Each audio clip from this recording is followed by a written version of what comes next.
woote ci diisoo ci ak nit ñi parce que Tivaouane dafa am aal maanaam ñun danoo bokkut ak yeneen dëkk yi parce que fii dafa am kilifa maanaam kilifa gi fi nekk mooy Serigne Babacar Sy Mansour muy dëkku diine di dëkku taalibe kon am na loo xam ne ñun ñeneen ñi li nu sañ ñun sañunu ko ñu woote ko ci waxtaan woote ko ci njekk woote ko ci teraanga sàng journaliste bi dama laaj ni ma solo waxtaan bi ma ne ko ah man nag yàlla dogal na monsieur le maire ci boppam moo ma invité ci waxtaan bi waaye mënaguma laa wax xëy na bu jeexee dinaa la wax li waral solo waxtaan bi mu ni ma mais yéen loo leen xaar ma ne ko daal li ñuy xaar ci maire mooy xam naa ni daaw compétition yi commencé woon na UST li ma leer ba leer mooy def na fi ay sorties def na fi ay match kuli tamit def na ko ak ñeneen Covid bi dikk ñu arrêté compétition yi kon doon na jaadu maire bi am lu mu defal les équipes civiles kon loolu ma doon xalaat di ko njort monsieur le maire noonu nga jëfee kon au nom du président de l'ASC Kuli parce que Kuli dafa am deux volets le volet nawetaan ak volet championnat le volet nawetaan c'est Matar Diouf qui est le président le volet nawetaan c'est Abdoulaye Diagne Thioune di Ramon qui en est le président volet championnat bi Matar moo ko dirigé ma ànd ci ak mon frère Gora Seck muy le trésorier général de l'ASC man ma ñëwee fi ñaari casquette ñëwee fi sama casquette conseiller municipal ak président de commission mais ñëwee fi tamit pour représenter fi ASC Kuli mais monsieur le maire nga jàpp ni tey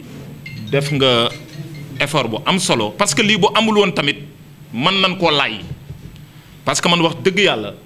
bi Covid bi ñëwee ak ses conséquences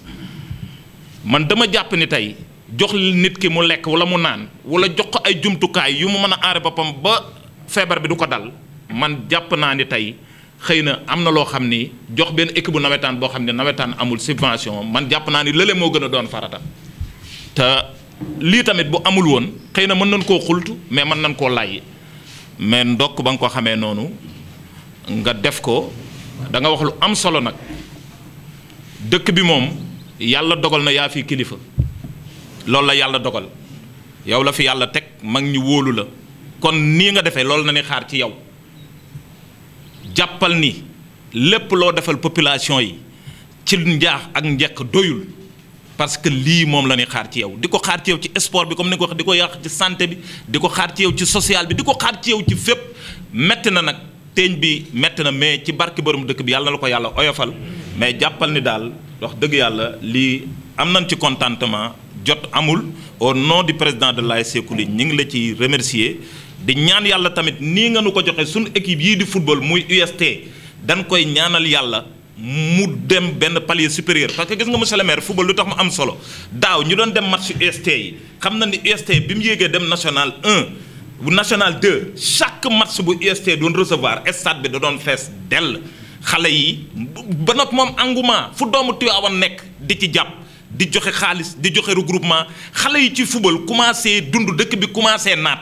parce que football industrie la dafa am solo kon ñoom ñi ngi leen di ñaanal yàlla fii ñu ne tey bu déwénee ñu teg beneen pas gën a dem ca kaw ñun ñu fekk si leen football sport Tivaouane bépp àndubal beeg lépp yàlla dogal ñépp ku nekk la nga bëgg daal yàlla defal la ko kontaan nañu yàlla na yàlla dolli jàmm jërë ngeen jëf. parce que je pense que c'est une semaine jeudi passé la ñu ñëw ñu discuter parce que Tivaouane lépp lañ ko war a waxtaanee ñu toog ñun ñëpp ñu toog en réunion. ni pourquoi duñ dem seeti le secrétaire municipal comme moo fi nekk poser ko problème yi nga xamante ne bii moom lañ jàmmaar lool bi mu ñëwee aussi mu recevoir ni vraiment demandé wuñ audience demandé wuñ dara dañoo ñëw fekk ko ci cour bi mu toog mun ni leen je vous remercie kon Moustapha Diagne au nom de tout le collectif aussi nous vous remercions très sincèrement ci loolu beneen bi aussi mu am ci une écoute attentive yëpp mu ni effectivement lii lépp expliqué ñu bon ci boobu mu ni dafay rendre compte encore le maire fidèlement je crois que ni aussi raconté na la aussi fidèlement ci li nga xamante ne bii moo fi jóge yow it nga def ci lii nga xamante ne bii moo fi def effectivement expliqué nañu la situation bi nga xamante ne bii moom moo tax ñu toll fii muy Covid bi nga expliqué ci largement jarul aussi ñu ciy revenir mais li ma waxoon rek dama ne même bu Covid bi absorbé budget collectivité locale yëpp généralement mais am na loo xamante ne bii le maire war na koo mën a def pour sa jeunesse te maire acte boobu moom nga ñëw posé ne woon naa leen acte boobu buñ ko posé duñ ci dem ak ay loxoy neen. Vous avez bien fait et nous vous remercions aussi totalement au nom du collectif, au nom aussi de la jeunesse de Tivaouane ñu ngi la ciy remercier di la ci sant di la ci gërëm. Donc di ñëw rek di wax ni lii dafa war a aussi ñu koy pérenniser parce que c'est très bien que nga am sa population ngay discuter ak ñoom di toog di xool lan la ñuy jànkoonteleel au moins di nga ci mën a régler yenn problème yi. Parce que à l'instar des autres maires ni ñu koy defee handball bi wala basket bi wala football bi war nañu mën a gis seen maire bu ñu ñëwee ci stade yi au moins di toog di leen xool loolu dina fexe jeunes yi nga xamante ne bii ñu ngi fi seen maire di leen accompagner ci feneen au moins di ko gis au moins dina permettre ñoom bu ñu nekkoon 2 dinañ avancer 3 wala 4 wala 5. di wax ni partout fu ñu dem jouer ji ay maire dañuy ñëw bu seen équipe de jeu dañuy ñëw toog je dis que ni joué nañ fi benn match boo xamante ne bii c'est contre Mbao c'est le maire de Mbao qui a payé le transport dafa ñoo gagné ba pare payer le transport pour ñun. ah jas aussi maire yi dañ koy def donc feneen dañ koy def donc vraiment ñu lay ñaan sa présence ci biir jeunesse bi même bu fekkee ni du match du lenn des fois nga ñëw ci terrain yi des fois nga jëm ci basket bi dem ci handball bi waxtaan ak ñoom loolu dina fexe la jeunesse au moins xam ni kat seen maire taxaw na taxawaay boo xamante ne bi même bu dul xaalis bu dul dara loolu aussi dina ci bokk. beneen bi di la wax ni leen doléance yi bari na président wax na ko ci affaire stade bi nous comme ñun bàyyiwuñu la mairie comme ça. Parce que j'ai dit qu'on a payé le désherbage du stade là, c'est nous qui l'avons payé. Moi, les dames de Tivaouane nous avons payé. Si vous avez Tafa expliqué, nous avons Habib Diop aussi. Donc nous avons commencé. Au moins, nous avons mais nous avons avec l'Union fédération du subventionné, nous avons commencé au moins pour faire une partie stade pour qu'au moins nous ayons une visibilité. Parce que nous avons fait nous avons commencé sur une compétition, c'est normal que nous avons fait. Pour vous dire, monsieur le maire, que la subvention bi, bu muy ñëwati ci ay fin ou saison bu ñu gënalé né ñëw toujours ci début saison bi parce que début saison je veux dire que ni c'est lool mom mo gëna am importance